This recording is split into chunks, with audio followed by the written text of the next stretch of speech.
had taken on a babysitting gig for the Thompsons, a seemingly ordinary family living in an old Victorian house at the edge of town. They had 2 kids, Lucy and Max, both of whom I'd put to bed hours ago. Now I sat on the living room couch, waiting for the parents to return home. The house was dark except for the faint glow of the streetlights outside. I tried to occupy myself with a book, but an eerie sensation crept over me.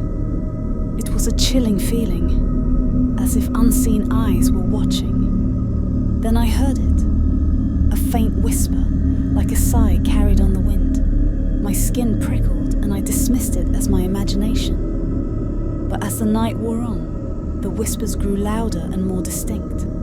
I strained to listen, and the words became clear. "Help me, please help me." My heart raced as I followed the voice, which seemed to lead me to the basement door. It was cracked open slightly, and a cold draft emanated from the darkness below. Gathering my courage, I crept down the creaking wooden steps. The basement was freezing, and the air was heavy with an otherworldly presence. The voice grew more desperate, echoing off the walls.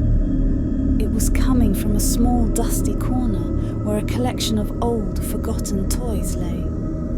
As I approached, a chilling gust of wind swept through the room, extinguishing the single flickering light bulb overhead.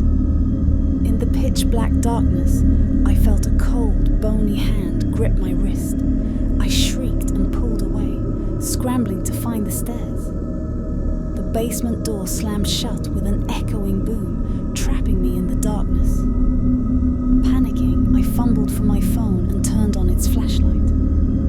The beam of light revealed an unsettling sight. Decaying, ghostly figures surrounded me, their eyes hollow and their mouths twisted in agony. Their hands reached out, fingers clawing at the air. I stumbled backward, tripping over my own feet, and crashed into a stack of boxes. The spirits closed in, their whispers growing deafening. "Help us! Save us! Release us!" Tears streamed down my face as I cried out for mercy, for release from this nightmarish ordeal. And then, as suddenly as it had begun, the presence dissipated, and the basement door swung open. Gasping for breath, I rushed upstairs and barricaded myself in the living room. Hours passed, and the clock ticked toward dawn. I was trembling, clutching my phone tightly, waiting for the Thompsons to return home. When I heard their car pull into the driveway, relief washed over me. I rushed to the front door, eager to tell them about the horrifying experience. But as I opened the door, my words froze in my throat. Mr. and Mrs. Thompson stood on the doorstep, their faces contorted in shock and grief. I looked past them and into the living room. There, on the couch, lay my lifeless body. I stared at myself, bewildered and terrified. How could this be? How could I be both alive and dead? Mr. Thompson's voice trembled as he spoke. "We got a call from the police.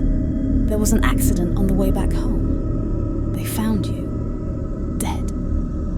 Mrs. Thompson collapsed to the floor, sobbing uncontrollably. They were mourning my death, yet I stood before them, an inexplicable apparition. Time passed, and I remained trapped in the liminal space between life and death, a ghostly observer of the Thompsons' sorrow. They were devastated by my loss, haunted by the guilt of leaving me alone that fateful night. In the days that followed, the Thompsons tried to piece together the events leading to my death. They discovered the basement's dark history, an old, abandoned well that had been sealed off, concealing the remains of numerous lost souls. The whispers I had heard, the apparitions I had encountered, were the tormented spirits trapped in that well, yearning for release. It was a fate I had narrowly escaped. As the Thompsons grieved, they couldn't help but feel that my death had somehow broken the curse. The house felt lighter, and the apparitions never returned. But I remained, forever bound to the house and the family I had tried to protect. I watched as the Thompsons moved on, carrying the weight of their guilt and the memory of that horrifying night. And now, as I recount this tale, I hope that my story serves as a warning to those who hear it. The line between the living and the dead is thin, and sometimes the most terrifying horrors can lurk in the spaces in between. If you liked the video, give it a like and subscribe for more content.